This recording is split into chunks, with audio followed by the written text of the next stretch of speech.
Touche-moi. Simba. Touche-moi. Ouah.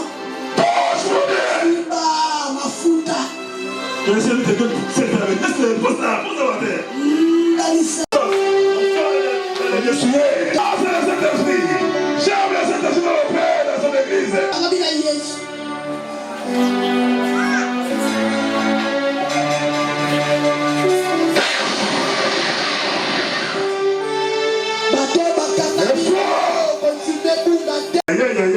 Elle écoute le tocolat, tiens-moi. Voilà. Voilà. Jésus Christ Seigneur. Ta vie est un peu la même. Dieu va élever cette église cette année.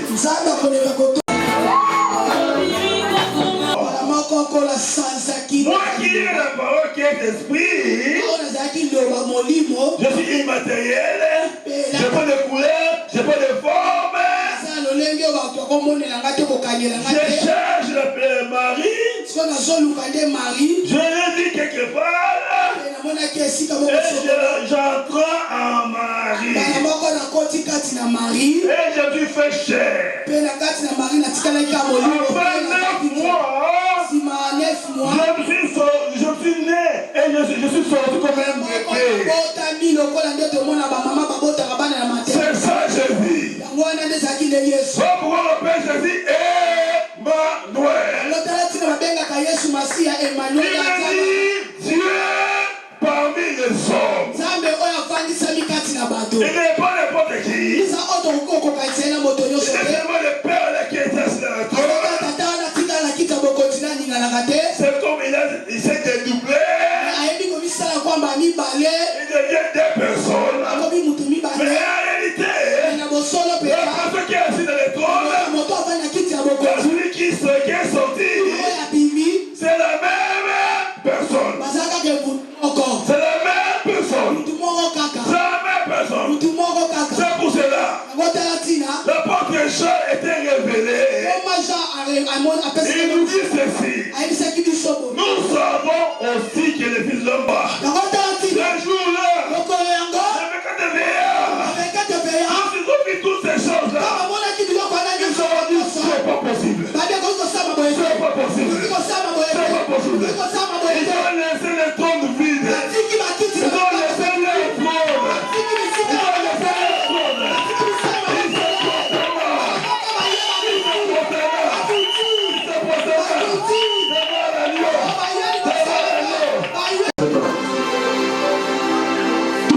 Simba. Touche-moi. Ouah.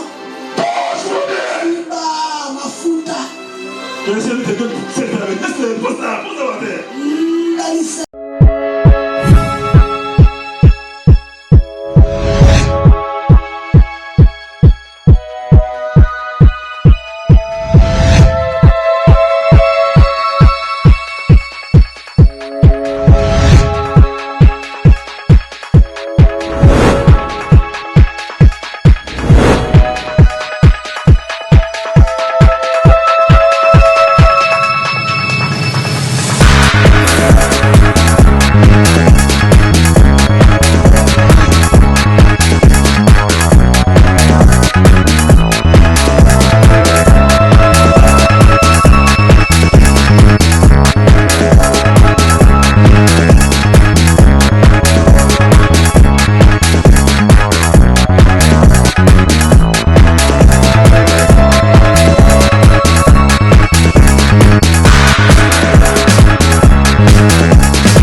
Jésus a aussi été assis dans son trône.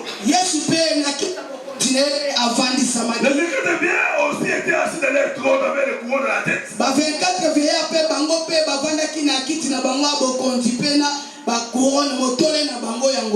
Tellement qu'ils ont remarqué la splendeur, la gloire qui sortait à Jésus-Christ, c'est incomparable.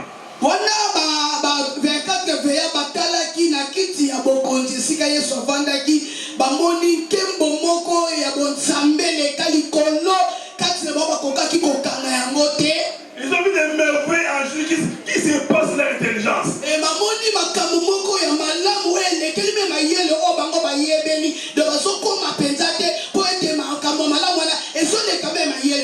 Personne les a poussés à adorer Jésus.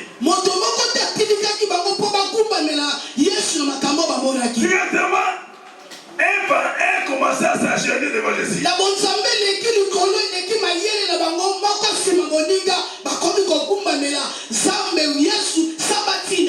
Et tous les 24 veillants étaient accroupis, se possédaient devant Jésus. Ils commençaient à adorer Jésus. Les 24 veillards, Et ils commençaient à dire ceci. Vraiment, vraiment, l'agneau de Dieu. Il dit que ça à recevoir la louange. Il dit de recevoir la louange. Il dit de recevoir l'adoration. Il dit de recevoir la sagesse. La puissance. L'honneur c'est pour toi Jésus. C'est pas pour nous, c'est pour toi. Quand nous sommes assis dans les trônes, quand tu es assis dans les trônes, nous ne sommes pas dit d'être assis dans les trônes. Nous ne sommes pas dit d'être assis dans les trônes. Et il se prosterne. Il laisse les trônes. Mais cela ne suffisait pas. Il sentait des choses bizarres dans les corps.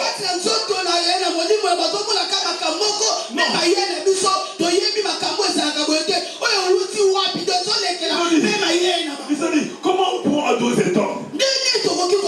Comment pourrons-nous adorer cet homme?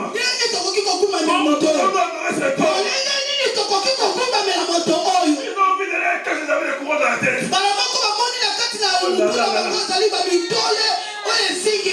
Ils disent, mais non, nous sommes pas dignes d'être couronnés.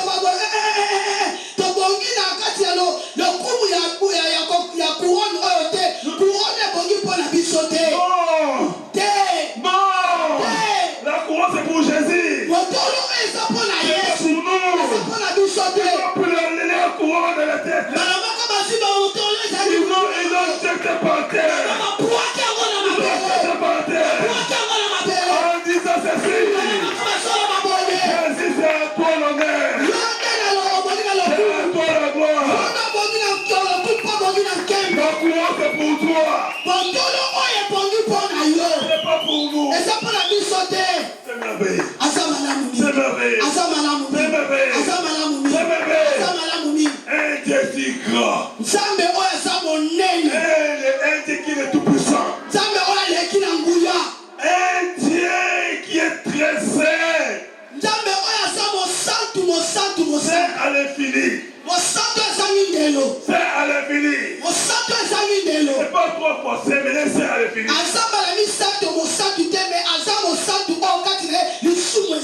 Si les gens disent trois fois, c'est trois fois. C'est parce qu'il fait allusion à la Trinité de l'éternel Dieu.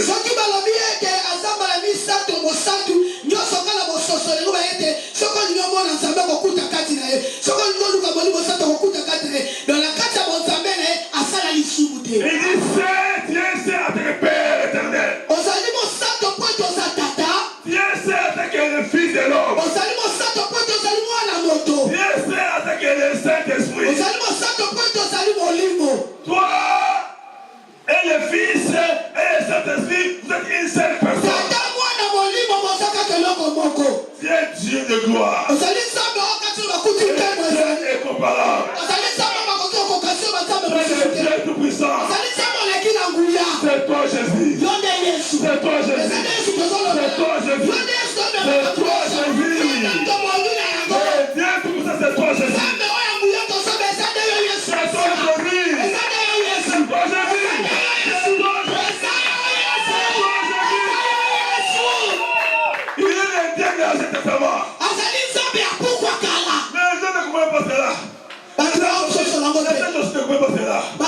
komona yango te. Les anges ne comprenaient pas que Jésus était Dieu dans cette sabbat. Ba ange ne koyeba te ke Nzambe oyo bazokumeka Yesu Masiya azalaki Nzambe ya buku ya kala. Ils croyaient que Jésus était un simple prophète. Bazomona kaza kaka mosakoli ya pamba. Le jour qu'il est né,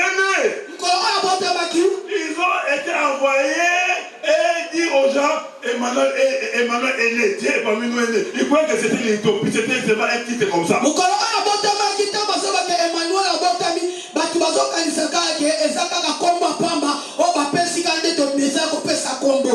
que c'est pas un titre. C'est pas un titre honorifique. Emmanuel et Nicolas Batek et ça Congo de Topé Sakate. Mais Emmanuel, c'est le véritable Dieu. C'est le véritable Dieu. Dieu s'est fait chair habité parmi les hommes. Les gens ne comprennent pas cela. Ils étaient là pour obéir. Mais après la mort de Jésus, lorsqu'il est monté au ciel, et lorsqu'il venait, les anges avaient l'habitude de voir seulement un seul trône au ciel. Directement, ils ont vu des trônes. Et le Père éternel cria à haute voix. Il cria à haute voix. Les cieux, pour les anges des cieux, pour les êtres vivants, voici celui qui vient là-bas. Ce n'est pas n'importe qui. Il est Dieu.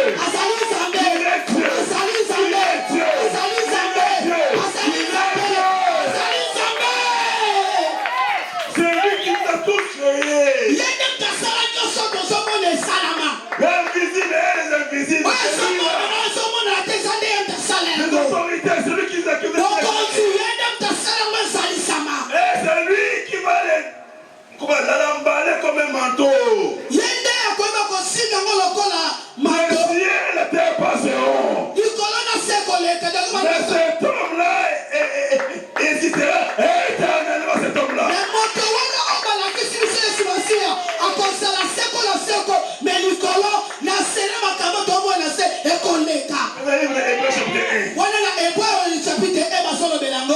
S'il est Dieu,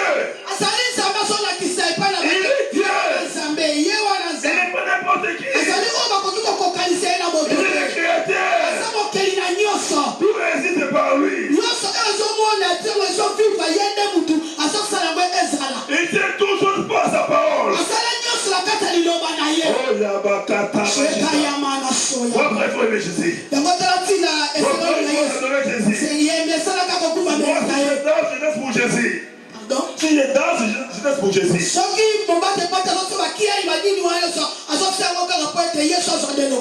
Écoutez maintenant. Livre des Hébreux, chapitre 1er. Là, il est écrit ceci. Après le verset 7. Écoutez. Mais après le verset 8 d'abord. Mais c'est l'éternel qui parle maintenant aux anges. Il dit ceci. L'éternel dit ceci. Lorsque Jésus s'était ressuscité, il venait. Et l'éternel dit ceci. Il dit aux anges, voilà cet homme-là. Et vous voyez son trône. Oh Dieu. Ton trône, oh Dieu. Là, Jésus vient d'être ressuscité. Il entre maintenant dans le royaume des cieux. Alléluia. Et lorsqu'il venait, directement l'éternel cria. Son père cria. Ton trône, oh Dieu, est éternel. Les sœurs de ton règne étaient celles de l'iniquité, donc elles étaient au symbole. Voilà. Lorsque tu étais sur la terre, j'ai aimé la justice. Et il y a une iniquité. C'est pourquoi, oh Dieu, oh Dieu,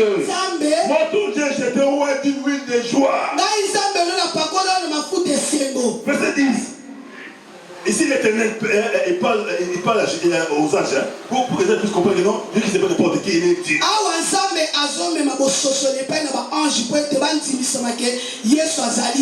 Ici, le président, il appelle Jésus-Christ Seigneur.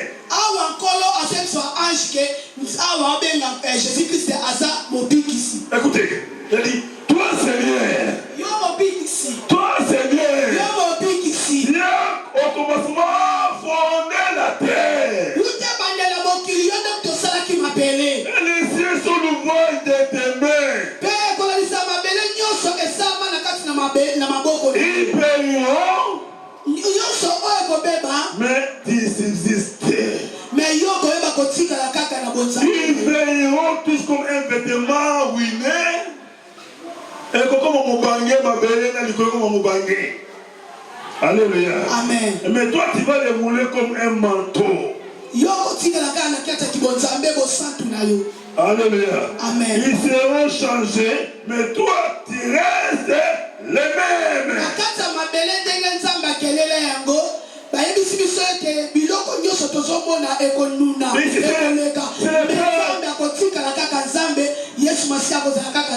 C'est le Père qui parle. Pour que les anges puissent comprendre que celui-là n'est pas le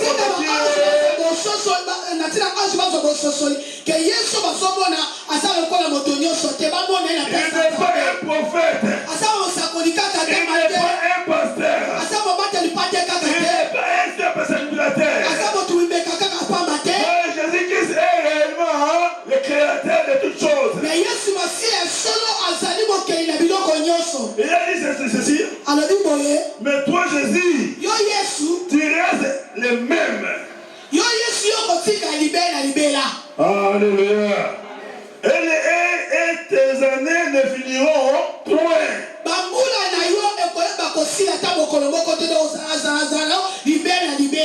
Non, cela paraîtra. Maintenant, les étaient stupéfaits. Étonnés. Ils croyaient que Jésus était un homme ordinaire. Jésus n'est pas un homme ordinaire.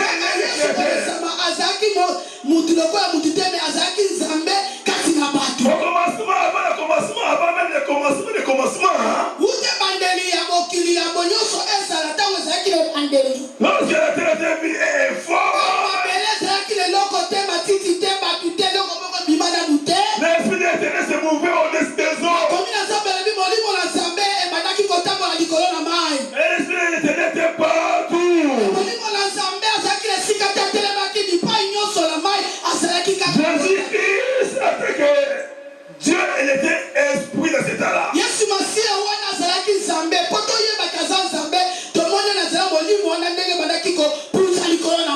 Et lorsque l'Éternel a voulu créer les cieux et la terre, il a fait les cieux, il créait un trône au ciel, il a mis ça les cieux, mais lui-même était esprit, il n'avait pas de forme, il n'avait pas de trône là où s'asseoir.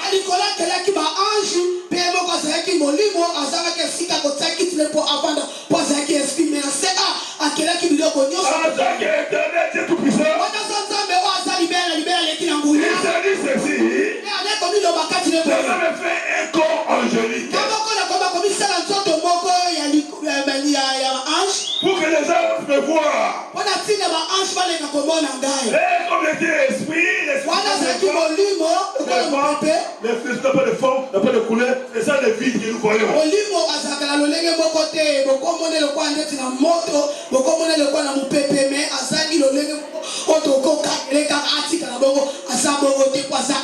Directement de l'esprit, il fait une forme de la tête, les mains, et il sortit un corps angélique, il vient s'asseoir dans son trône. Et on l'appelle Père éternel. Depuis qu'il est assis dans son trône, il n'a jamais bougé dans son trône.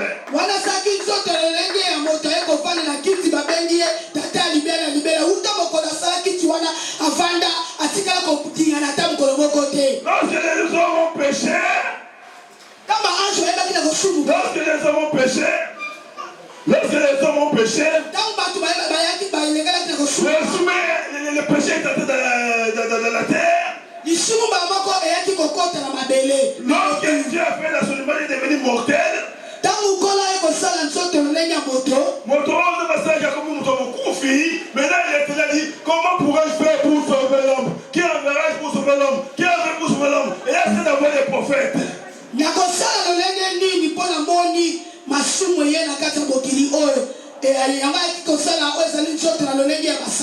Et il s'est d'envoyer des prophètes pour sauver l'homme. Le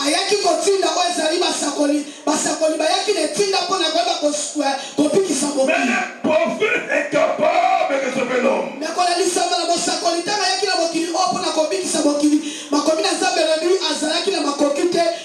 Le prophète est capable. Vous prenez écrit, tous ont péché. Tous les prophètes étaient des péchés. Personne ne peut sauver l'homme.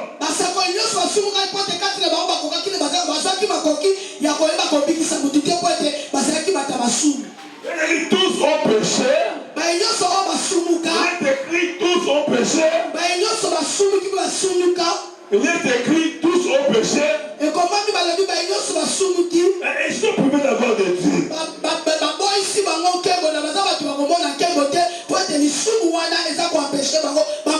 Mais l'Éternel qui est assis dans son trône avec plus de corps angélique, il s'étonna, il plaira, il dit qui pourrait l'envoyer pour sauver l'homme? Personne.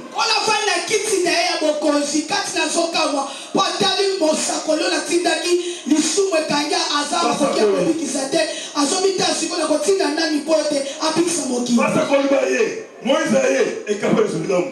Isaac est venu, est capable de sauver l'homme. Josué est venu, est capable de sauver l'homme. Abraham est venu, est capable de sauver l'homme. Tous étaient des péchés. Et Dieu n'avait plus de solution. Il dit non, je vais essayer de remonter les anges pour faire une mission. Je vois si les anges sauront sauver l'homme.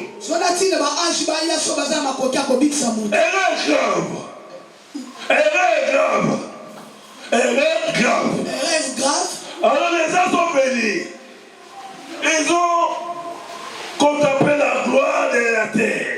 Ils ont vu des belles filles. Et les gens sont tombés amoureux des filles de ce monde.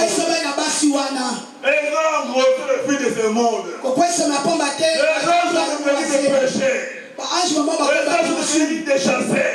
Les anges sont devenus des charpentiers. Les anges sont devenus des pousseurs de pouces. Les anges sont devenus des tacimènes. Alléluia. Ils ont oublié la gloire qui est au ciel. Alléluia. Je prie encore. Qui enverrai-je? Qui enverrai-je? Qui enverrai-je? Qui enverrai-je? Qui enverrai-je pour sauver l'homme? Depuis après tout, je suis le tout-puissant. Je suis tout-puissant. Comment je vais descendre? Je vais descendre. Je vais descendre. Je vais descendre pour sauver l'homme. Acclamez le Seigneur.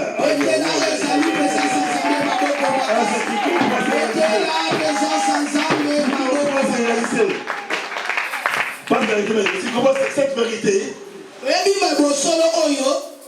Alléluia. Amen. Ange, est capable de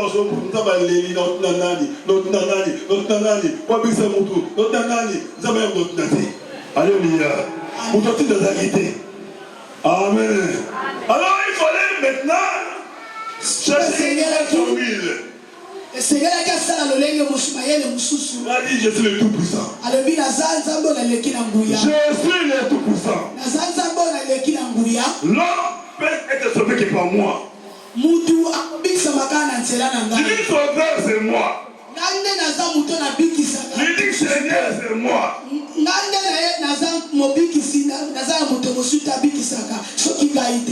Alléluia. Amen. Alléluia. Amen. Et l'Éternel envoie sa parole. Première formule. L'éternel qui est esprit,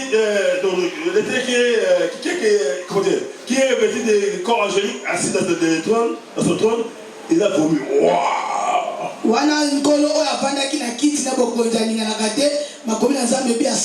Il a promis sa parole. Et sa force de péché.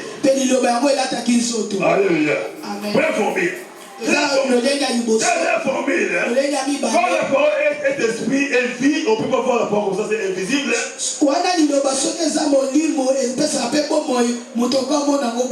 Alors, la parole est esprit aussi, il descendait à être esprit. Il chercha par quel moyen il peut se revêtir de la corps humain. Il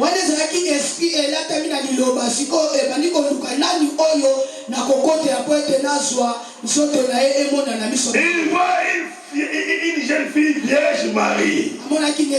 Et cette parole qui est esprit entre en Marie. Alléluia. C'est pour ça que moi, je suis cette parole qui est esprit. Alléluia.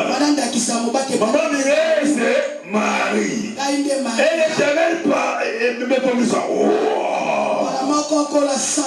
Moi qui ai la parole qui est esprit, je suis immatériel, je n'ai pas de couleur, je n'ai pas de forme. Je cherche la Marie. Je l'ai dit quelque part. Et j'entre en Marie. Et je lui fais chair. Après 9 mois, je suis né et je suis sorti comme un bébé. C'est ça Jésus. Pourquoi on appelle Jésus Emmanuel? Il me dit Dieu parmi les hommes. Il n'est pas n'importe qui. C'est seulement le Père qui est assis dans la trône. C'est comme il s'est dédoublé. Il devient deux personnes. Mais en réalité, la personne qui est assise dans le trône, celui qui est sorti, c'est la même personne. C'est la même personne. C'est la même personne. C'est pour cela. L'apôtre Jean était révélé. Il nous dit ceci. Nous savons aussi que le Fils de l'homme doit venir. Et il est venu. Il est venu parmi nous. Et le Fils de l'homme là, celui que vous avez crucifié, celui que vous avez crucifié, il n'est pas n'importe qui. Il n'est pas n'importe qui. Il n'est pas n'importe qui. Il est le véritable Dieu. 1 Jean 5, verset 21. Il est le véritable Dieu. Acclamez pour Jésus.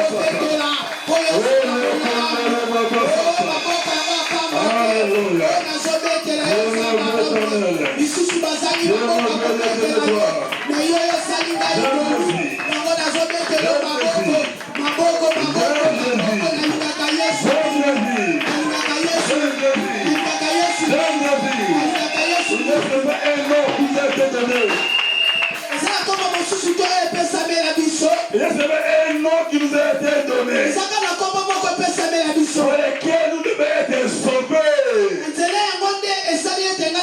C'est pas le nom d'Edgar, c'est pas le nom de Kimbangu, c'est pas le nom des prophètes Sibana,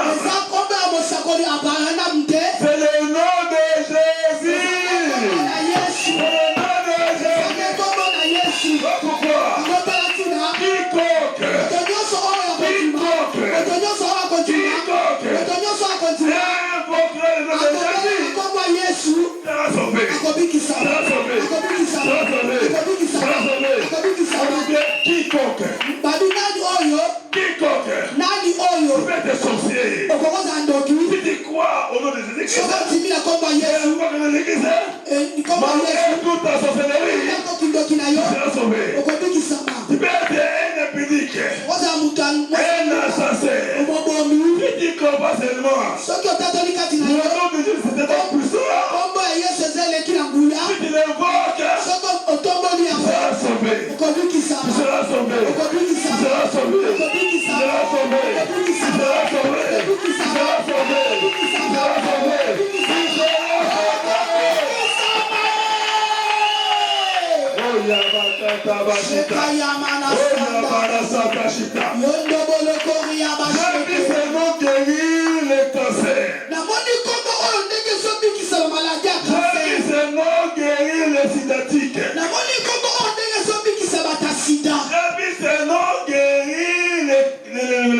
Les cardiaques. J'ai vu ce nom guérir des maladies incurables.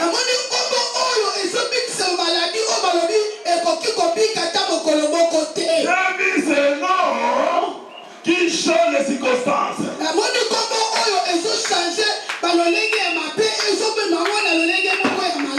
J'ai vu ce nom de Jésus qui prend des pauvres, qui est par terre, et les pauvres, il les fait devenir riches.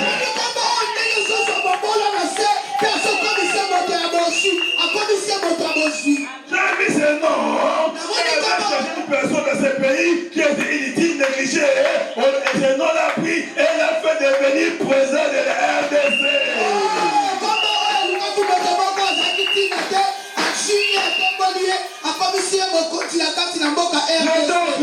Injustice. Injustice. Il ne peut pas étudier. Il n'a pas qualité. Il peut mettre présent. Mais Seigneur a pris ces personnes dans les meilleurs. L'a élevé. Lui a établi à un RDC. Lui a établi dans cette personne RDC au président de la RDC. Voilà pourquoi. Toi qui crois en Jésus. Toi qui crois en Jésus. Toi qui crois en Jésus. Tu n'as pas choisi un mauvais nom. Tu n'as pas choisi une personne inutile. Mais tu as choisi la personne utile. La personne puissante. La personne qui a double identité. Il est 100% Dieu.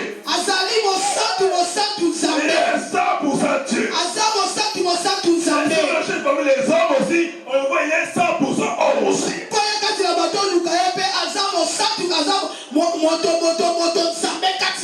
Pas pourquoi? Ce jour-là, ils ont vu toutes ces choses-là. Ils ont dit c'est pas possible. C'est pas possible. C'est pas possible. Ils ont laissé les trônes vides. Ils ont laissé les trônes. Ils ont laissé les trônes.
foi. Masala continue. C'est la foi. Masala continue. C'est la foi. Masala continue. C'est la foi. Masala continue. C'est la foi. Masala continue. La foi vaut mieux plus que l'or et l'argent. Ezimananga eleki mokuya kutu mbongo. S'il y a une personne qui a la foi ici, elle acclame l'éternel. Soki tala moto moko aza kotuna kati abengelaka Yesu asia maboko makasi. J'ai dit à une personne de cette église. J'ai dit à une personne de cette église. Nasoloba mpona moto moko na kati na etonga oyo. Si réellement tu crois en Jésus, Soki asolo mpenza otimelaka Yesu. ta vie ne finit pas comme ça. Bomoi na yo ekosuka ndenge ozokanisa te. Parce que celui qui a réussi, Ete moto oyo otimba na kati ya bomoi na il yo. n'est pas n'importe qui. Aza moto lokola moto nyonso te. Il est le créateur. Aza oyo atela nyonso. Il est le tout-puissant. Aza oyo aleki na nguya. Il est le Dieu éternel. Aza oyo apesaka bomoi ya Il seki ya est seki. la lumière. Azali pole. Même si les ténèbres t'engloutit, Ata molili eye lokola esinga yo. celui qui est en toi est la lumière. Oyo aza kati na yo azali pole.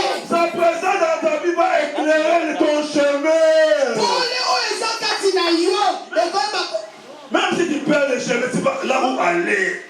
ata kozoyeba nzela oyo okoki kokɔta te okokendele te. C'est la personne qui était acquis en lui. Moto oyo ntimela ye aza biso boye aza biso boye Moi, Jésus, ngai Yesu je pas n'importe qui. naza lokola moto nyonso te naza lokola moto nyonso Je te suis le chemin. nazali nzela Je suis le chemin. nazali nzela Je suis le chemin. nazali nzela Je suis le chemin. nazali nzela Celui qui va te montrer le chemin à suivre.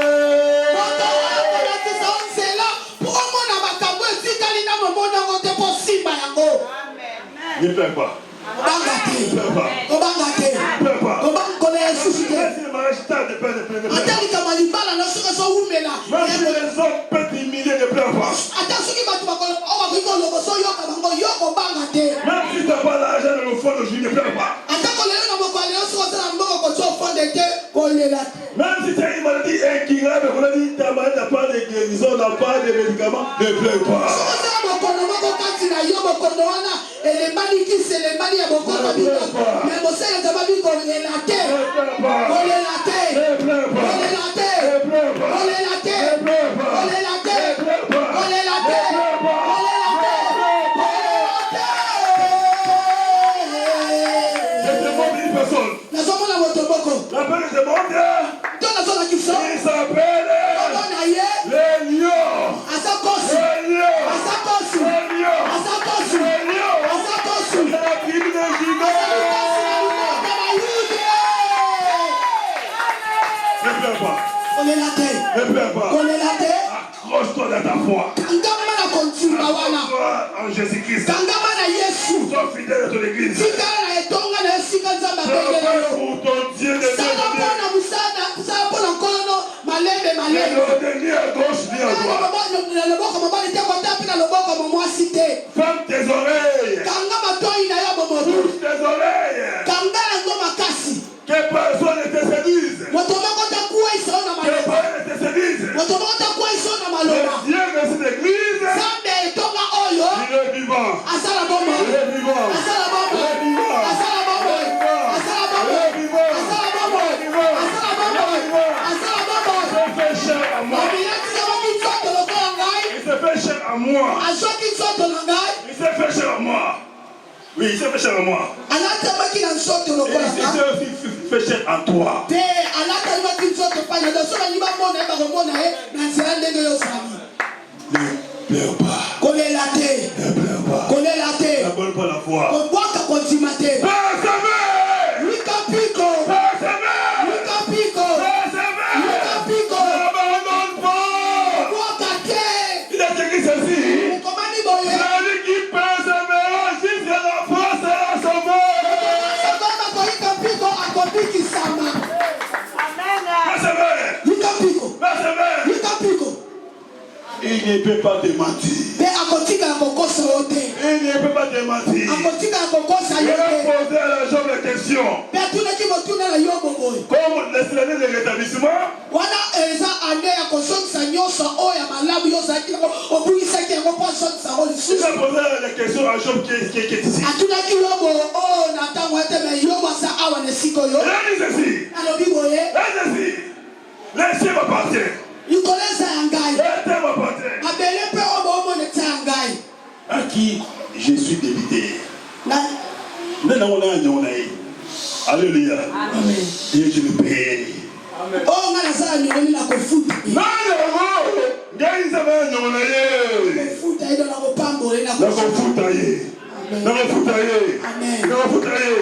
Cet homme-là, pas le peine, les rémunérateurs. Pas la peine, mon fouti. Les rémunérateurs. Accroche-toi à ta foi. Tu vas payer ta foi. Les rémunérateurs de ta foi.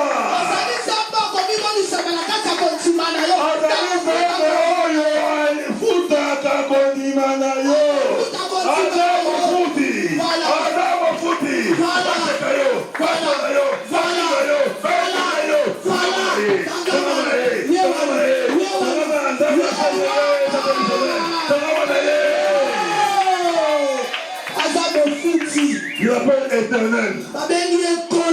Je l'appelle éternel. Dieu, grand, il est admirable, il est redoutable, il est dynamique. Ne va pas la foi. Non, on va faire des biens, il est clair.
Le Saint-Esprit est là.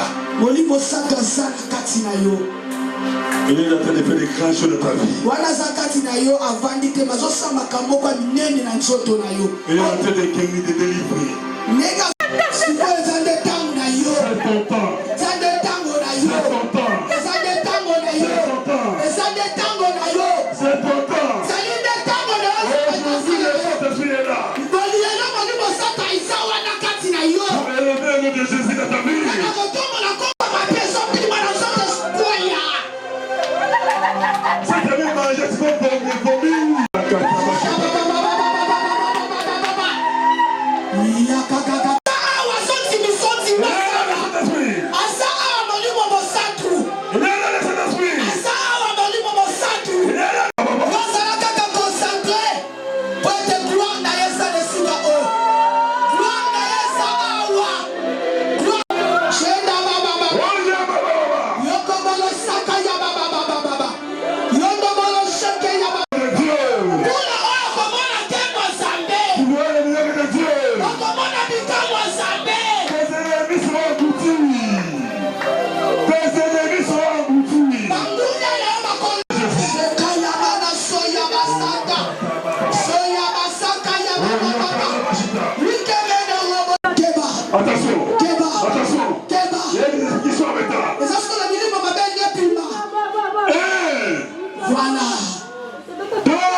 Voilà. Yes. Tu es rempli. Oui. Oui. Tu es rempli de gloire. Tu es rempli de gloire.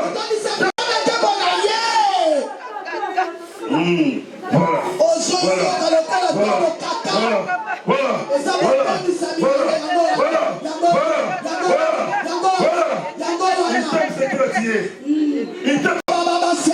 Il est là. Il est là.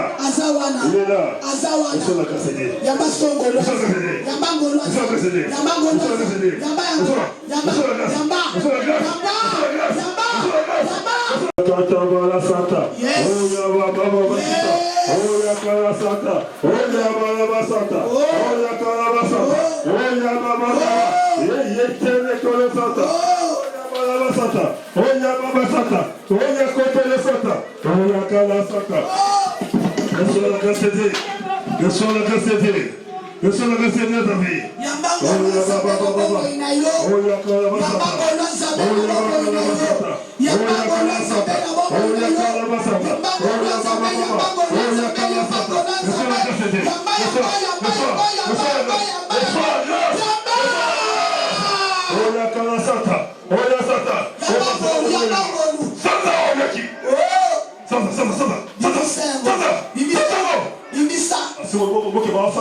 Espace comme ok, il y a mon espace.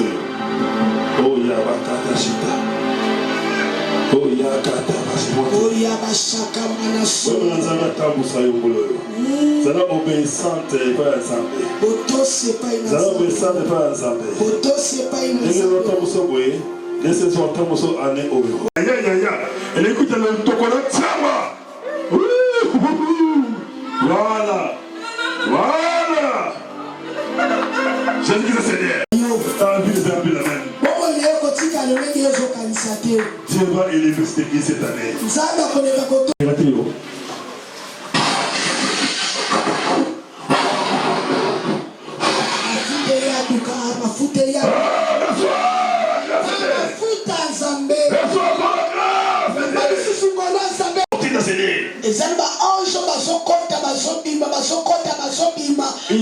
Alléluia.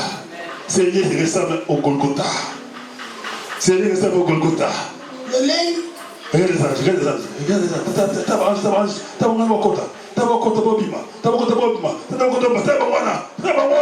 Alléluia. C'est le Seigneur. Voilà. Alléluia. La joie. Voilà.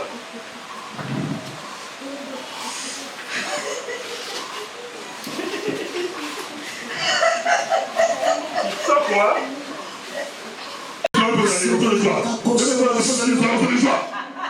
Esengo ne makakimia. Esengo ene makamutu. Apotante olazana yango.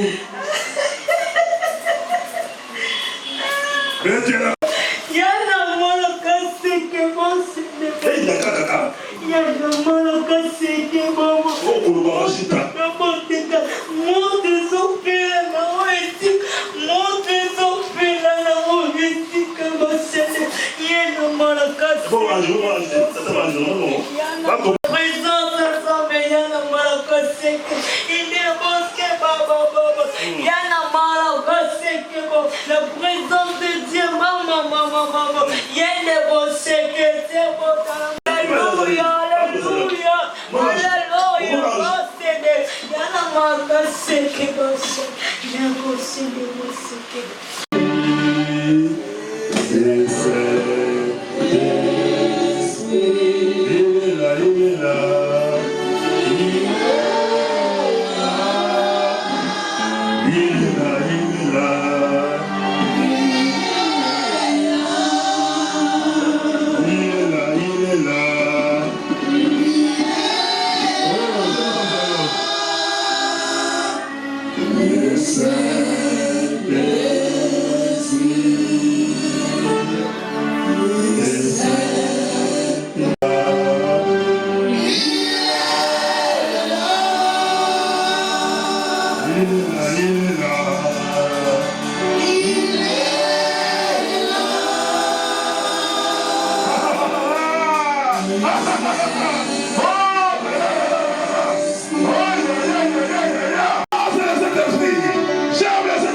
Tu fais que la foi des fidèles soit ancrée en Jésus.